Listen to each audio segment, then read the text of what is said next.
दोस्तों नमस्कार। आजकल समस्या धान में एक दिखाई दे रही है कि हमारी जो धान की बालियां हैं वो काफ़ी सफ़ेद पड़ रही हैं। जैसे आप देख पा रहे होंगे, ये देखिए कितनी बाली इसमें जो है सफ़ेद ही सफ़ेद दिखाई दे रही हैं।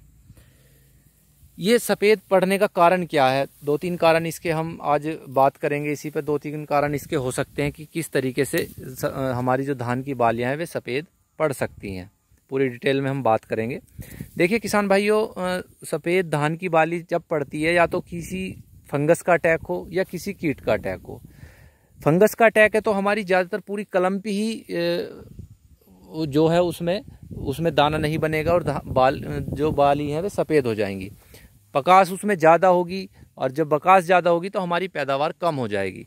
तो अगर जो हमारी कलम पूरी ऊपर से नीचे तक उसमें पूरी सारी की सारी जितनी भी बालियाँ निकल रही हैं वे सफ़ेद हैं, तो हम मान लेंगे कि उसमें फंगस है। सीड ब्लाइट जैसे फंगस कोई अटैक्ट हो रहा है या उसमें कीट लगा हुआ है, जैसे गंधी कीट है। गंधी कीट क्या है? हमारी जो बाली होती है, बाली का रस चूसता है उसमें डंक देकर।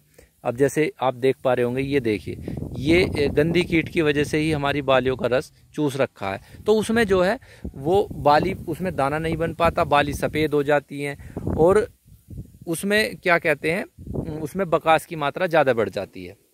या एक अगर जो हमारी तना छेदक यानी कि नीचे से सूंडी लगी हुई और वो पूरा ऊपर से पौधा उसको काट दे, तो उसमें उसके जो पोषक तत्व होते हैं, भोजन जो जाता है दाना बनने के लिए, वो नहीं जा पाता और उसमें जब भी दाना नहीं बनता और बाली सफ़ेद हो जाती है और उसमें दाना भी नहीं बन पाता, जिससे और हमारे जो बकास है और उसकी मात्रा बढ़ जाती है।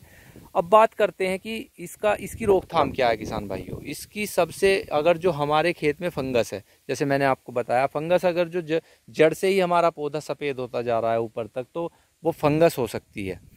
या जो गंधी कीट की बात करें, गंधी कीट की पहचान करना भी बहुत आसान है।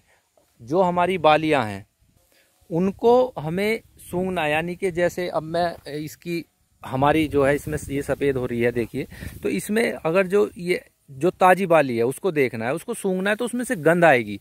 तो इसीलिए इसका नाम भी गंधी कीट इसीलिए पड़ जाता है। तो गंधी कीट जो हमारी बाली का रस चूसता है तो उसमें कीट नहीं पड़ पाता और कुछ समय बाद वो जो बाली है हमारी वो सफ़ेद हो जाती है। जो हमारी जड़ से सूंडी लगती है उससे भी हमारी जो पोषक तत्व हैं, जो माइक्रोन्यूट्रिएंट्स, जो भोजन जाता है बाली में दाना बनने के लिए, वो नहीं जा पाता, तो भी बाली सूख जाती है। तो इस समय दो तीन कारण ये होते हैं कि उसमें दाना नहीं बन पाता, बकास की मात्रा ज़्यादा बढ़ जाती है, पैदावार कम हो जाती है। तो इसको हमें रोकना कैसे है? देखिए, अगर फंगस का अटैक है, फंगस के अटैक के लिए इस समय आप कोई भी फंगीसाइड का यूज़ करके उसको आप रोक सकते हैं। लेकिन टेबुकोनाजोल अगर जो आप फंगीसाइड का यूज़ करेंगे तो बहुत अच्छा होगा। और आप जो है, अगर जो गंधी कीट है और आपकी सूंडी लगी हुई है, सूंडी अगर जो आपको देखनी है तो उसको पूरी क्लम्प यहाँ से खींच कर निकालनी है ऊपर को, और उसमें गिंडार है तो वो जो है उसको काट रही है। तो उसके लिए आपको कुछ नहीं करना, उसको आपको क्लोरोपाइरीफोस 20% आता है, उसका आपको नॉर्मली स्प्रे कर देना है।